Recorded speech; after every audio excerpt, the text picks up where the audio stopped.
Welcome to Full Prefrontal, the show that exposes the mysteries of executive function. This podcast is a collection of conversations about the role of the prefrontal cortex, which impacts your focus, planning, problem-solving, emotional balance, and independence. So join us as we explore executive function and the science of learning. And now, here's your host, the founder of EXQ, Sucheta Kamath. Welcome to another episode of Full Prefrontal. My mission is to help people understand that their brain's prefrontal cortex, at its best, acts as an orchestra conductor, directing actions, guiding emotions, tweaking responses, and calibrating decisions in order to create a beautiful, harmonious symphony of a well-lived life. And I bring guests who contribute to this process of uncovering the key components that drive and propel this fundamental new brain or neocortex into self-regulation. Each guest brings their unique perspective and their expertise to help promote the growth and development of this unique cerebral system that is designed to collaborate, communicate, and connect.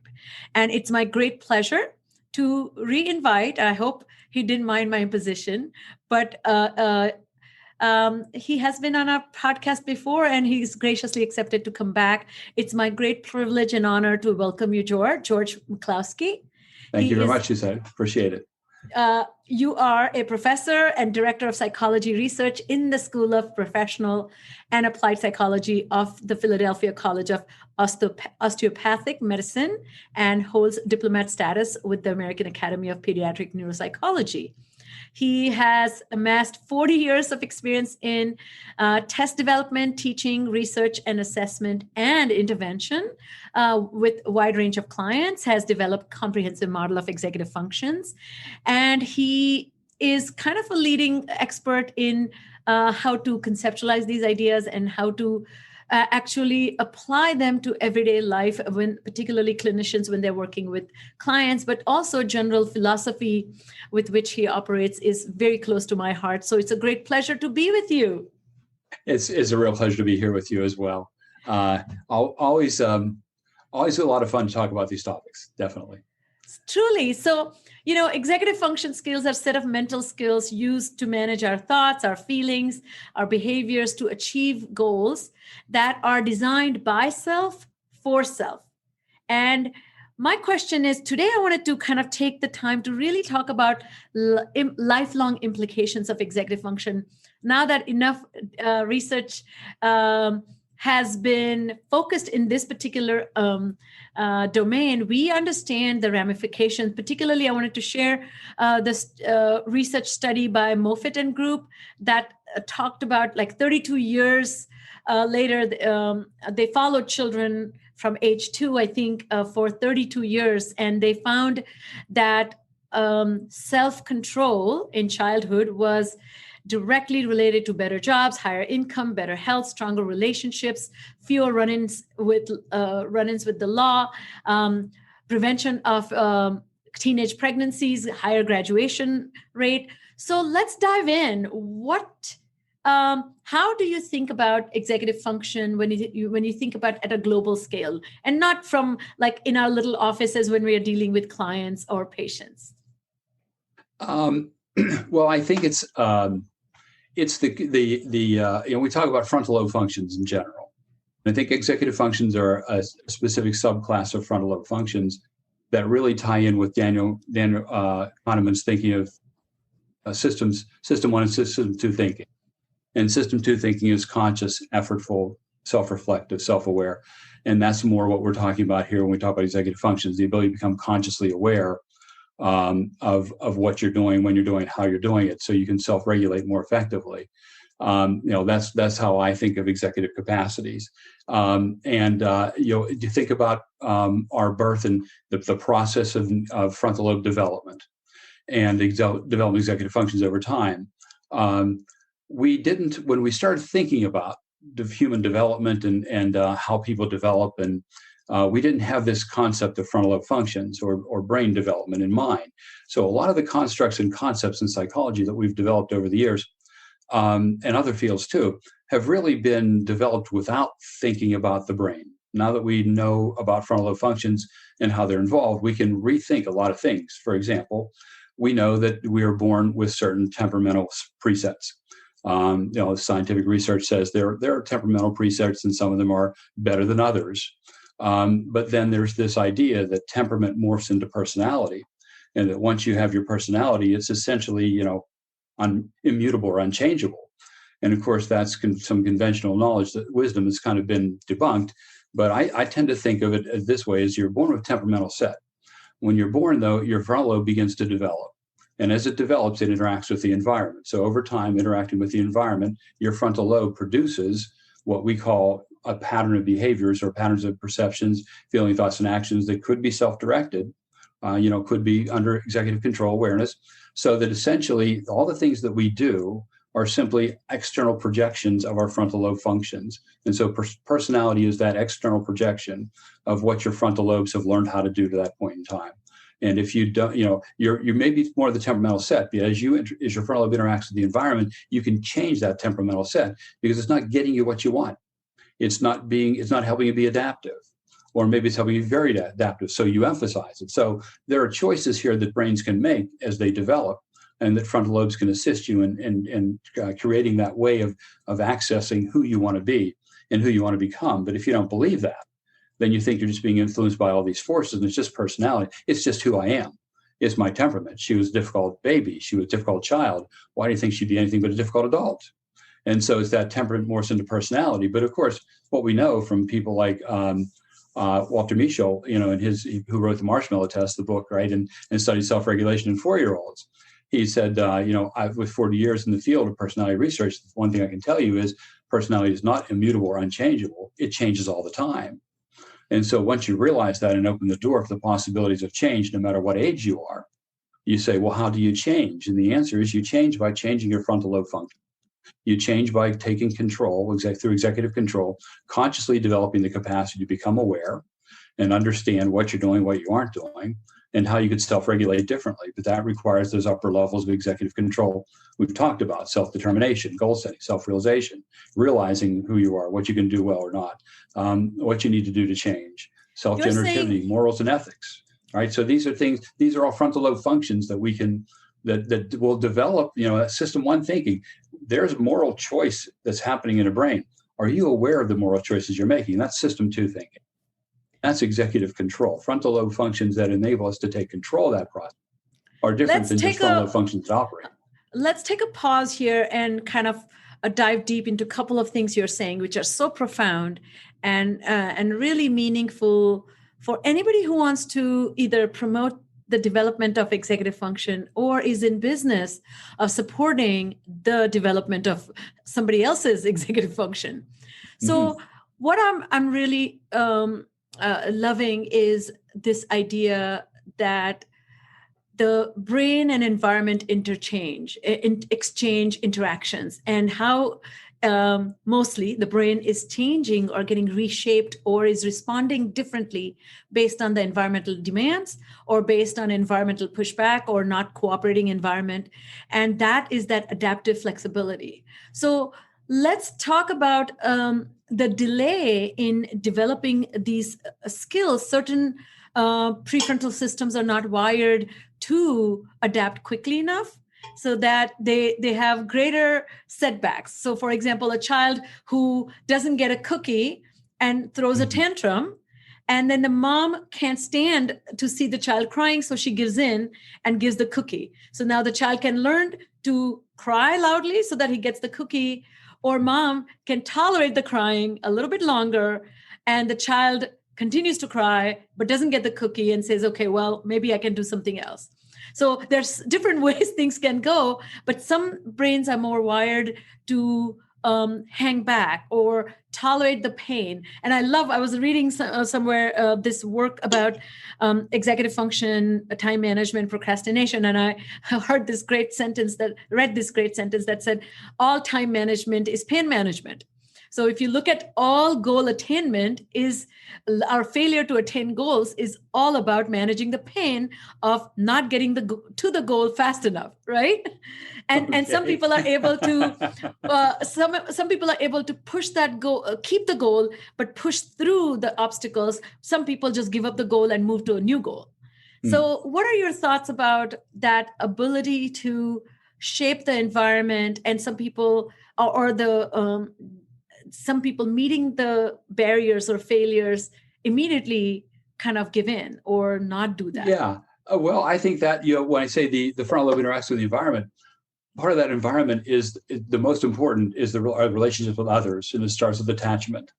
And, especially to mother and father, the attachments, but also then the modeling and the shaping and the behaviors that occur, the interchanges between the child and the parents in terms of shaping that frontal lobe.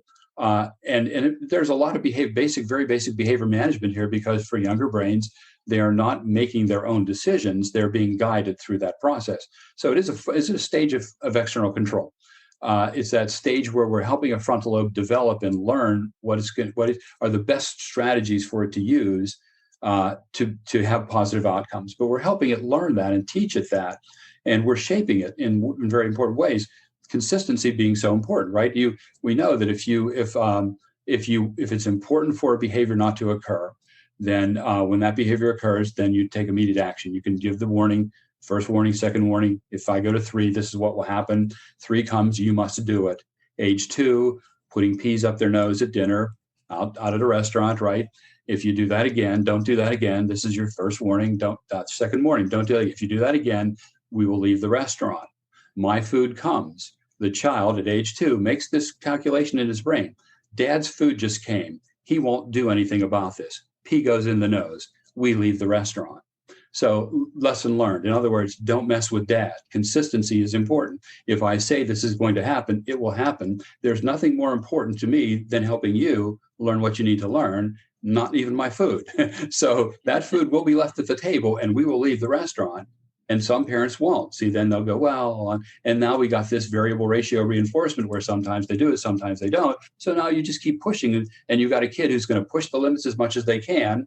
And very often you give in, and where does this end? So there's a lot of very basic behavior management that parents do have to employ in those younger years to help assist a frontal lobe, get that structure necessary to begin that real learning process. But also then there's, through that process, it's helping them see the possibilities of how they can make choices, and how, giving them the opportunity to make choices, not simply to be always externally controlling them, but to start pulling back and allow them to take those chances and learn from their mistakes, but also help them shape how to react to those mistakes. And just, it's a gradual process of letting go of being their frontal lobe and allowing them to be their own frontal lobe. And by age 10, that has to happen, because the frontal lobe is just, it's its own brain, whether you like it or not. But up to that point, we have a lot of influence on it. And the modeling and shaping is so important, and how you do it. And we know from studies like the things that I'm losing, my word finding difficulties these days are getting more pronounced. But I'm thinking of the author of Blink. Oh, Malcolm Gladwell? Malcolm Gladwell discussed in several of his discussions in his books how this process of how parents interact with children shapes how the children begin to interact with the world, and how much agency they take in the world, and how much do parents leave it up to their children to make decisions, to talk for themselves when they go to the doctors. Just those little subtle things that we begin to do that enable that shift to start occurring, where we're relying on your frontal lobe to develop and grow. Reflective questioning. And to your point, what should I do? What do you think you should do? Just simple questions.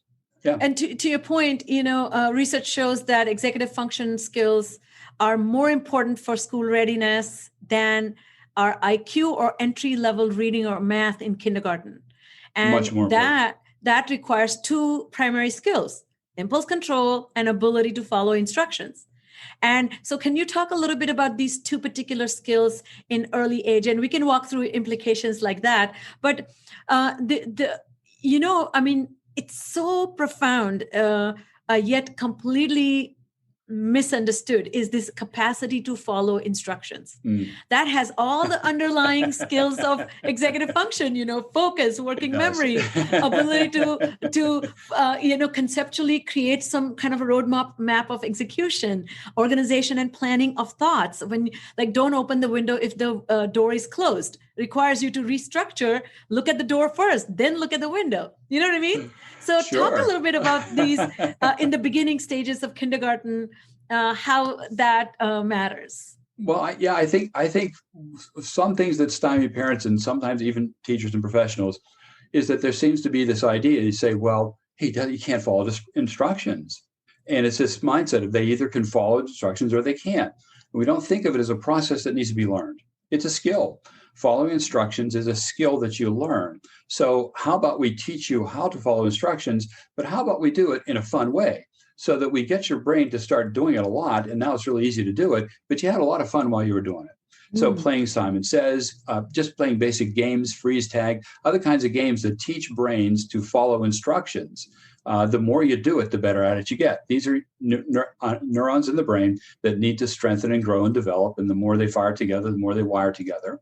And you're getting those brains to work together in an integrated way, the way you want them to do that thing called following instructions. And the more they do it, the better, and the more feedback you get about how well you did it. And so structuring it as a game like that and you get lots of practice and rehearsal and lots of feedback in a game. Some very simple things and techniques that can be done in curriculums like Tools of the Mind that do this with 3-year-olds, 5-year-olds, 6-year-olds to simply begin to strengthen those basic skills that we think brains need in order to become self-regulated, and they do need them.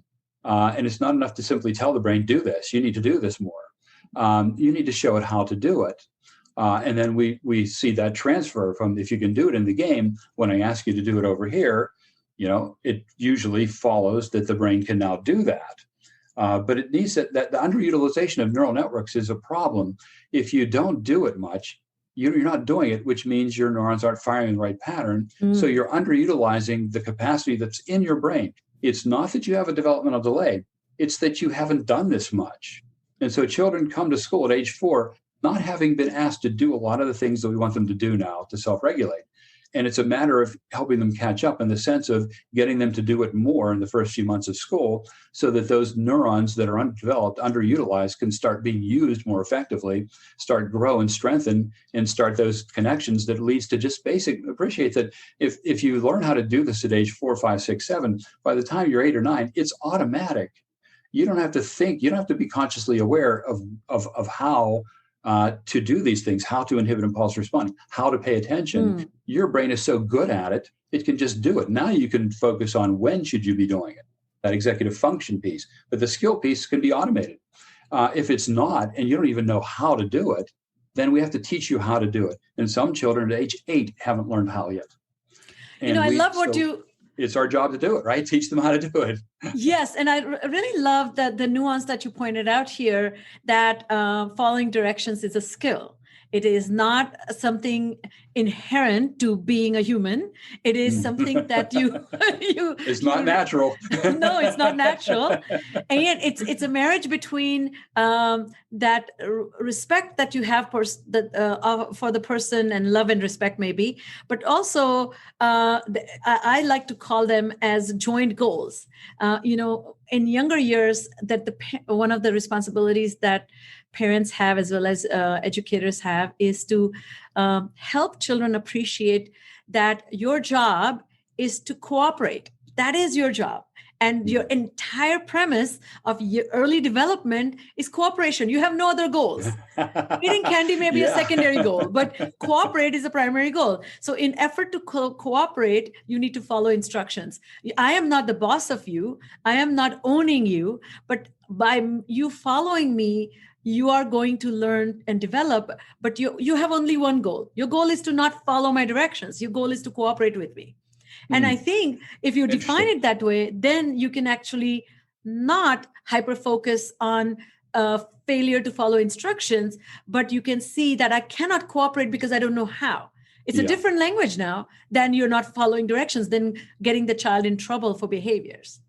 Well, it's very profound. I really, and the thing that you said that is so riveting in that is that idea that children often want to do it because they love and respect you. And I have seen so many rifts between parent and child when in fact that's absolutely the case. The child does love and respect their parent, but the parent is not getting what they expect from the child. And they're assuming that means you don't love me or you don't respect me. But it's simply a matter they don't know how. They don't know how. And that's and it's such an important piece, because the love and respect can often enable a brain to power through in some situation, and you will see what you're looking for. But in other situations, it's not going to happen if the brain doesn't know how. And that child is not conscious enough to be able to say to you, I just don't know how to do that. It's just going to come out in different ways. They're going to act silly. They're going to avoid you. They're just going to do, and you're just going to go, what's going on here, right? And when they become adolescents, they're going to do all kinds of things to throw you off the trail, because the last thing they want to do is admit, I don't know how to do that. And it just becomes, and there's just gigantic communication rift that develops because of that inability to just step back and go, you know what? I don't think you know how to do that. And it's just like, I guess I need to teach that or find someone who knows how to teach it. Look, so we don't always know everything to teach or how to teach it. But, if you at least know what that problem is, you can find the solution. I love that. So let's talk about the second implication I often see is that research shows that executive function skill alone predicts both math and reading competence throughout the school years, from kindergarten to graduation from high school.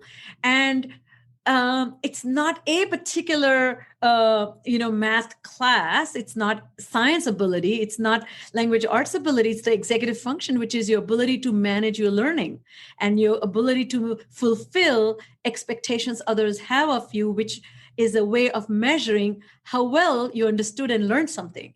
So talk to that. What is your experience about this particular implication that has profound impact on graduation from high school? Well, yeah. And I think if you just think about the different self-regulation capacities and how they develop through the elementary, middle, and high school years, here's your reading, here's your math.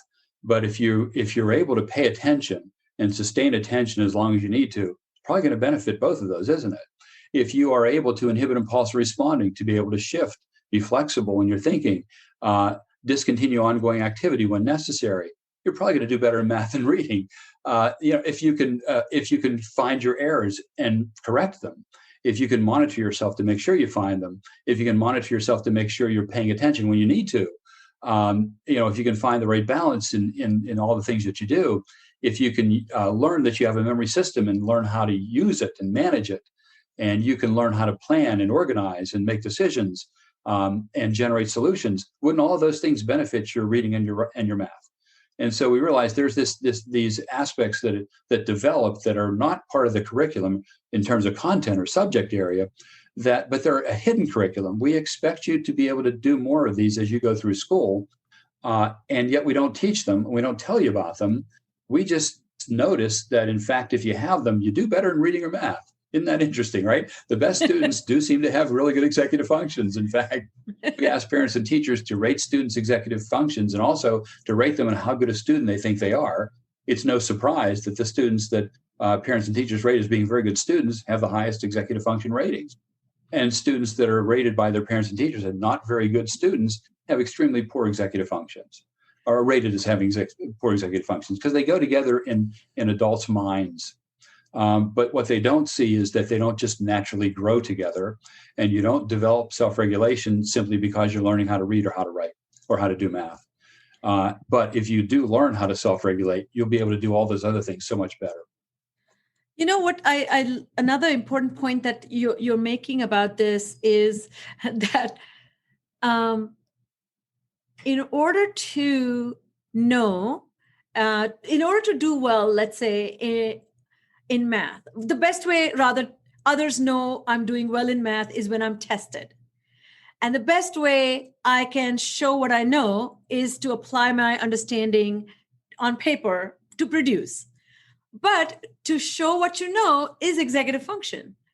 And let's say I'm really good at doing math in my head, but I don't show my math work, I'm losing points. So now I'm looking that I have math trouble. But in fact, I don't have math trouble. I have not that difficulty knowing how to show that I can do math in the head and I can do math on paper just for you. So that requires the student to adjust output based on the demand, going back to these following instructions. And I feel following instructions is the most critical executive function, or is like the telling sign of somebody having good executive function skills. Is if you ask any educator, how well does this student follow directions? And they're like, nah, I asked him to choose one of the 3 topics and he chose something on his own that was not even listed as a topic. He wrote a paper, but it wasn't even something I asked.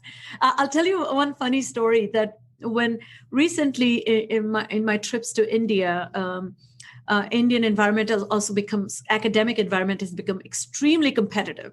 So the kids are getting tutored after school in individual subjects. So imagine the kid is in school for 8 hours, comes home, and in India, they call it tuition.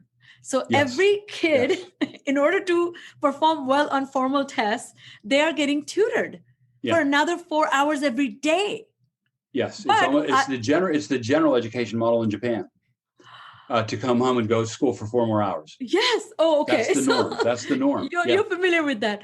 And what's so fascinating to me that by doing that, so one difference between American education and Indian education, since I was born and raised there, a lot of there's an incredible pressure to respect education, whether you like it or not, on the educational process.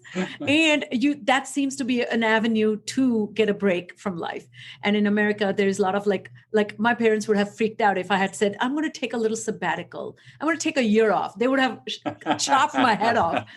But I think what I found that for some kids, this tutoring was in fact filtering information by somebody else who's doing one-on-one training so that they don't have to follow directions. They were removing all the executive function demands from that student that impeded that student's ability to comprehend so that they understood information better and then they could perform better. But that's not life-sustaining. That's like having no life. But right. What do you think about this approach? It's still a very heavy form of external control. It's a very heavy form of external control. It really is. And there's lots of things in there that you discuss, and one of the largest ones being motivation and the connection of motivation to self-regulation. Lots of connections there going both ways in the brain. When you will use your self-regulation I'll see you at your best when you're doing something you like. Yes. So students that say, here are the 4 things you want me to write about, but I don't want to write about any of those. This is what I'd like to write about. At least they wrote something for you. So for me, like, we're getting you in the right direction, right? You were at least producing. Now I need to get you to understand that in certain situations, it's not going to be about what you want to produce. It's going to be about what you're being asked to produce on demand by others. Otherwise, you could lose your job. You could, get demoted on your grades, whatever the case may be. There will be consequences. But sometimes that connection with motivation, if you won't first establish it, we never get in the door with those students. So sometimes modifying our demands to enable them to be motivated and enable them to self-regulate. So because they're motivated and get something done is step 1. Now let's modify that so that you can respond to external demands and bring those, because that's internal demand system, right? That's the internal command versus external demand or internal desire. And when you desire things, boy, your self-regulation, I'm on it. You know it, right? Of course, it can lead to addictions too. And you can get very good with your self-regulation at getting more of that substance you want and hiding it from everyone. So many individuals with substance use disorders aren't completely devoid of executive control or self-regulation. It's that they're using it in service of a lower motivation, self-gratification system that's motivating them. And now it's hijacked their frontal lobes and they're responding to it. And that's what's calling the shots. And of course, motivational interviewing techniques, detox, then motivational interviewing to disconnect from that immediate gratification and reconnect to delayed gratification and pull yourself toward goals, that are not just those things that are fun and you like to do. But that's a process of learning. How to abandon that immediate gratification desire because I can get that self-regulation charge from that I'm looking for, and find ways to get that self-regulation charge from yourself to meet goals that are in the future, that will serve you well. And parents' answer to that is just listen to me. School's important. Don't you dare try not to do it. And it's like, no, you understand. We're taking over till 25. Then you can make your own decisions after that. You have the frontal lobe to do it, but we're not going to trust you till then. And the reality is, after the age 10, the brain is its own machine, its own boss, and it's listening to those things the parents are saying. It's considering them to some degree. Some brains are good at considering that, listening, but others just tune it out and do whatever they feel like doing. And then there's a lot of difficulty in that. And sometimes how that's handled produces more pain and strife for the family, accepting the fact that this brain is not just going to buy the standard, you do it or else. It's really important. So get on board, and you need to connect with that individual to find out what is motivating you and what is it that you think is so important that you should pursue if it's not education. And if you pursued that, would it really turn out okay? Are you sure? In other words, those persistent dialogues over time that help the brain through iterations kind of develop a more sophisticated sense of self-determination. It's more realistic about what the future holds and what the world is like than these things they're thinking about at age 10 to 14, right? Or even into 25, that just probably won't lead anywhere. But we have to help them with that process. It's not sort of like, just listen to us until you're 25. Yeah. Because most brains don't want to do that. Because, the next lifelong implications are failures that you were just talking about, not transferring agency from parents to child, or from educators to child, is what average graduation rate has expanded to 6 years now, or at least 5 years. And second thing is, poor executive function skills lead to poor productivity, difficulty in finding jobs, and then keeping them.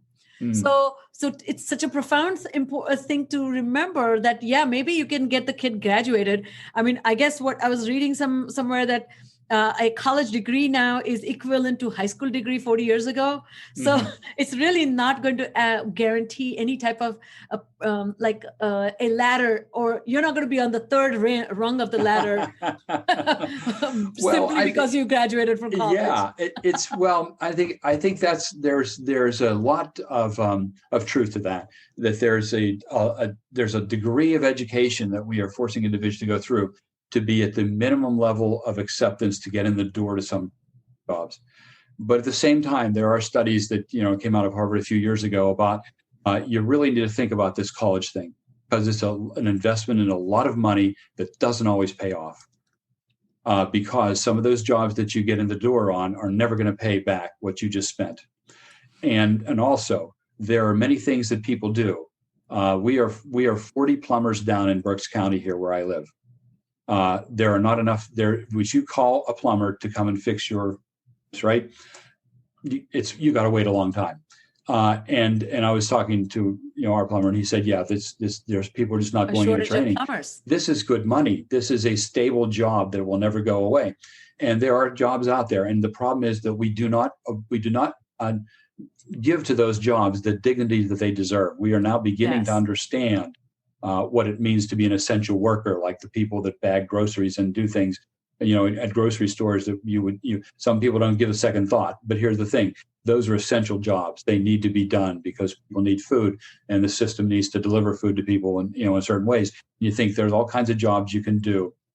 We need to restore dignity to work, not dignity to college education.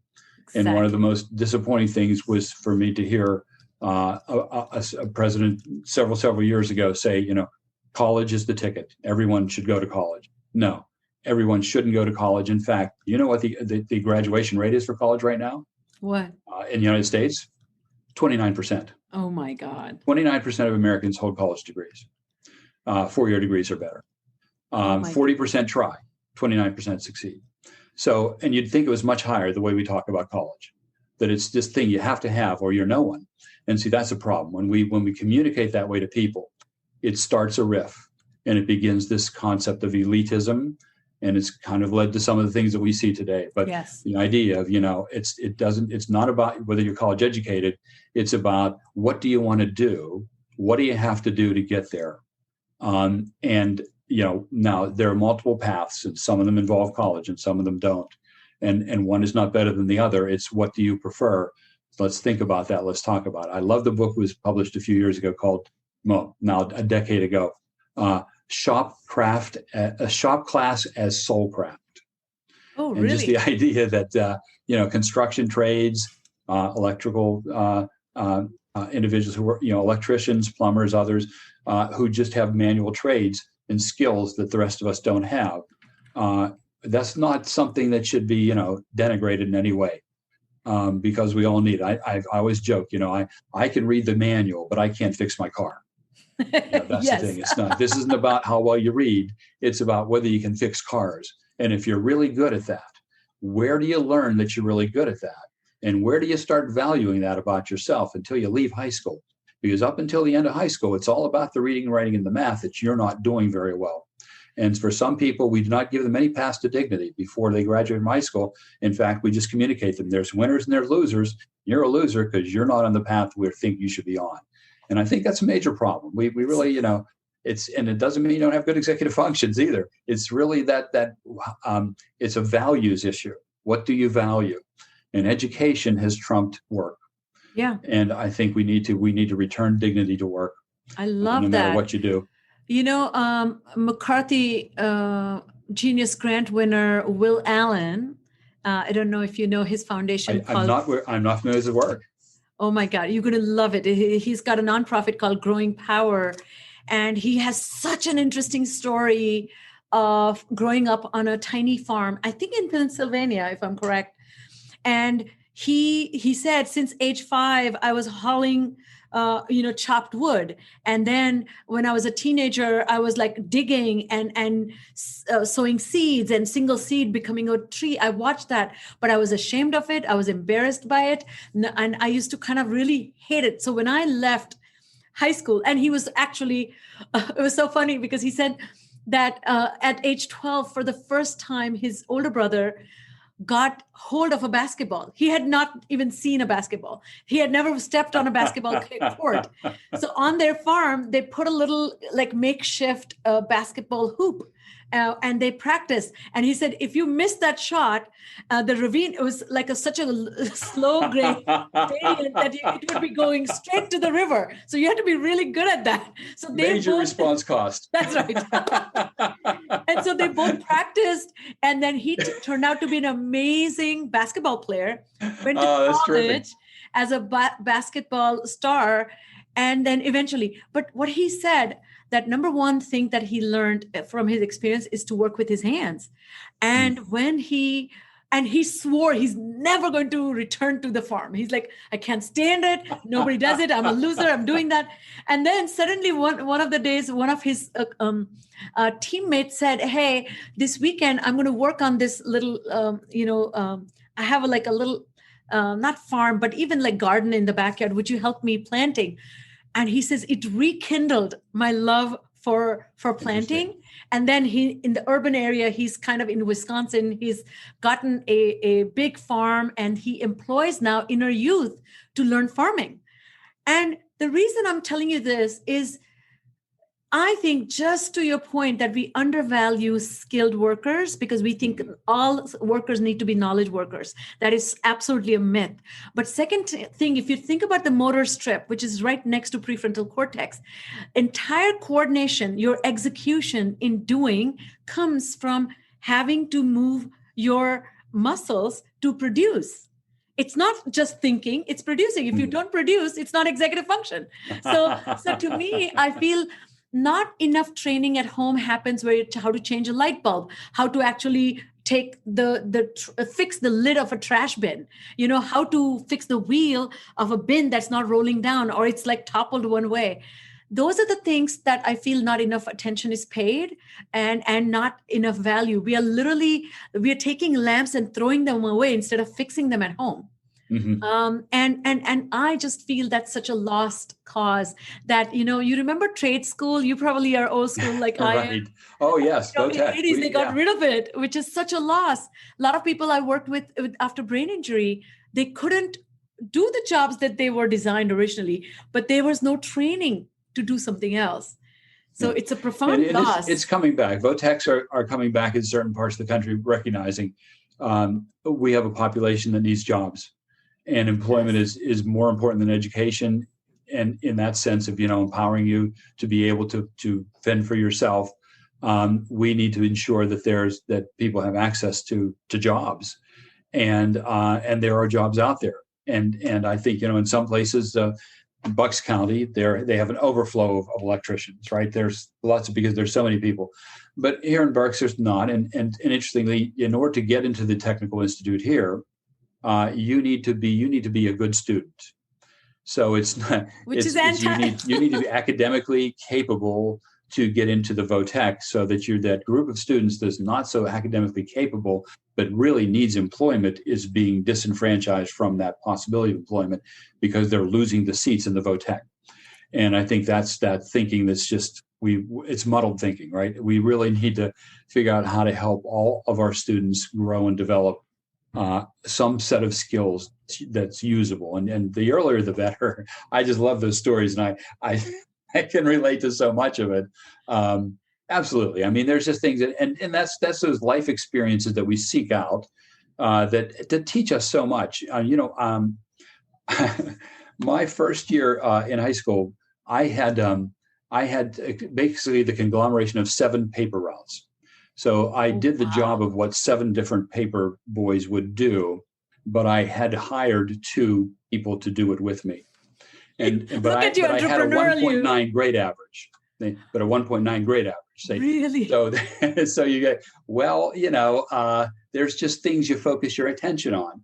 Yes. And things that you'd rather do in ways you'd rather do them. And there's just things you to learn in doing that too. Getting up at 5 a.m. every morning, and doing what you need to do every day of the week, because it was a 7-day, I had Sunday papers as well. And, and managing that whole process was something that taught me a lot. But it's not something I learned in the classroom.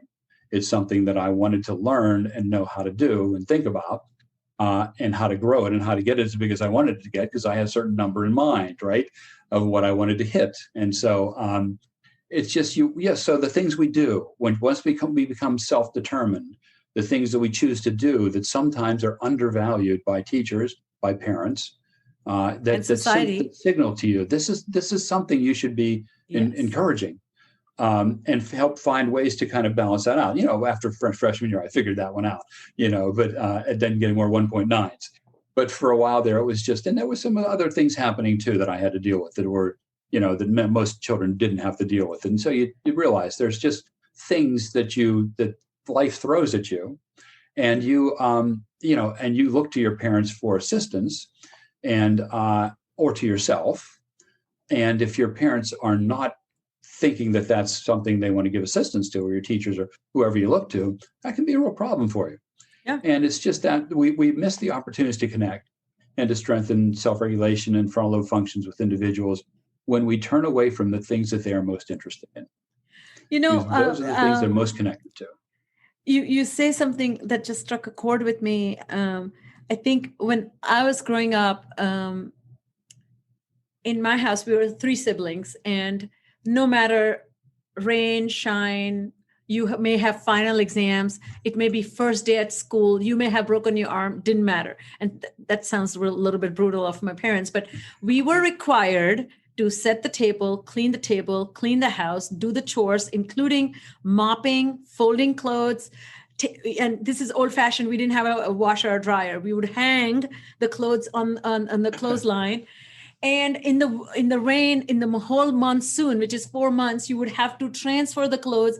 You find a glimmer of sunshine, you bring them out, take them in. And I'm telling you this, I used to find it very annoying, because I used to tell my parents that so-and-so Susie Q, this will be, Indian Susie Q, doesn't have to do any of this if she has a final exam. And my father and mother would say, so we don't care. They don't live in our house. So we were required to balance this studentship, which came with like having to study and read, but your life did not wait for you. You were nobody special. You were nothing like spectacularly obliging the family by studying and getting good grades. They would kick your butt if you didn't, but also you were not excused from living life. And I so deeply appreciate that.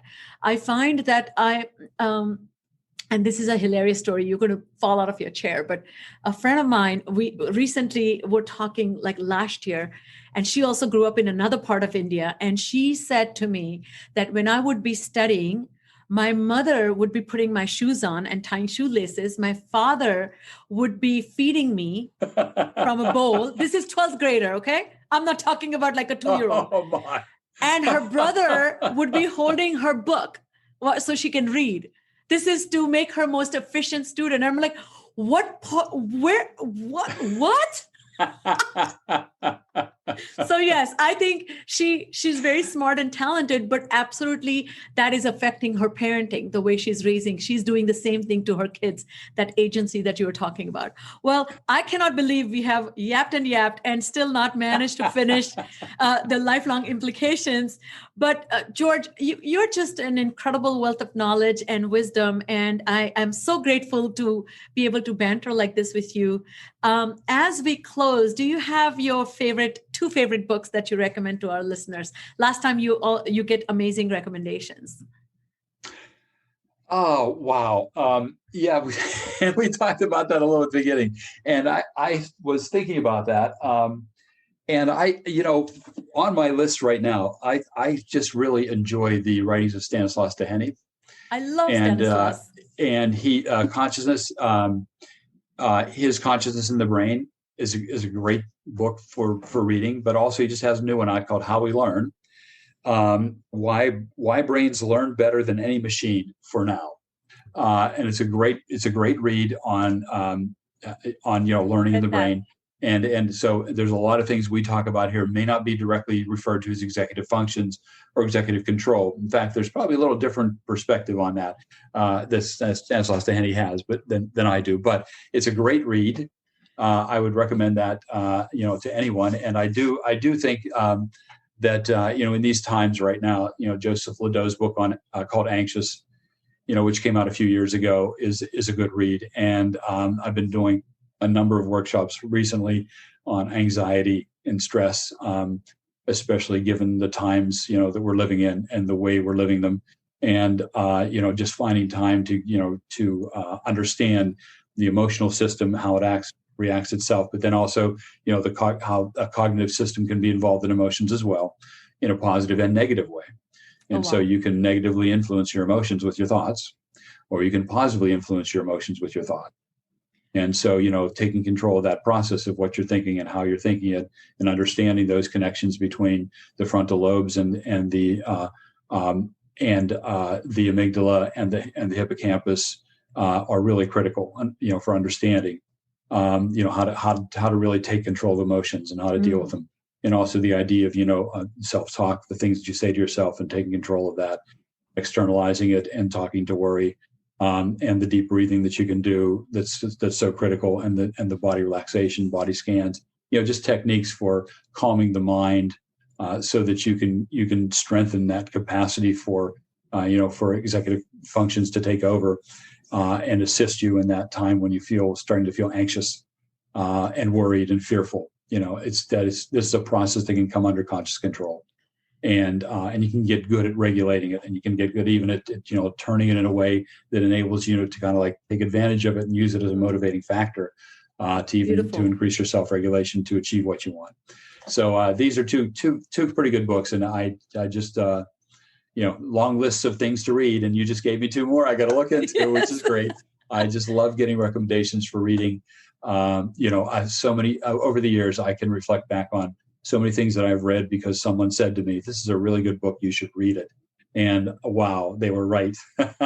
So these are two that are really, really good.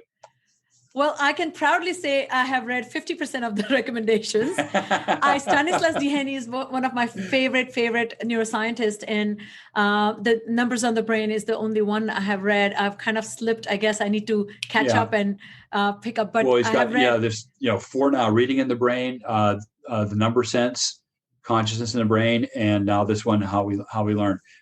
4 tremendous books, well worth reading if anyone Fantastic. To read. If you want to get a deeper take on neuroscience related to reading and math and just how the brain functions. He's got great stuff. Love it. Well, thank you for tuning in, everyone. Thank you, George, very much. And that's all the time we have to stay tuned for next week's conversation. And do share if you love what you're listening to, and let's collectively make this society better, and let's champion for the development of the prefrontal cortex. So thank you for joining in, and have a fabulous day. Thanks very much, Usai. It was a pleasure being with you today. I love it. I just love talking with you. And thanks for doing this podcast. Thank you. A labor of love, much. I'm sure. But yes. I hope that it reaches lots of people, and the ideas spark lots of growth and lots of good things for people. Thank you very much. You're welcome. Thank you for listening to Full Prefrontal, exposing the mysteries of executive function. To contact your host, Sucheta Kamath, and learn more about her work on improving executive function, visit her website at exqinfiniteknowhow.com. That's www.exqinfiniteknowhow.com. Tune in next week for another informative episode of Full Prefrontal, hosted by the founder of EXQ, Sucheta Kamath.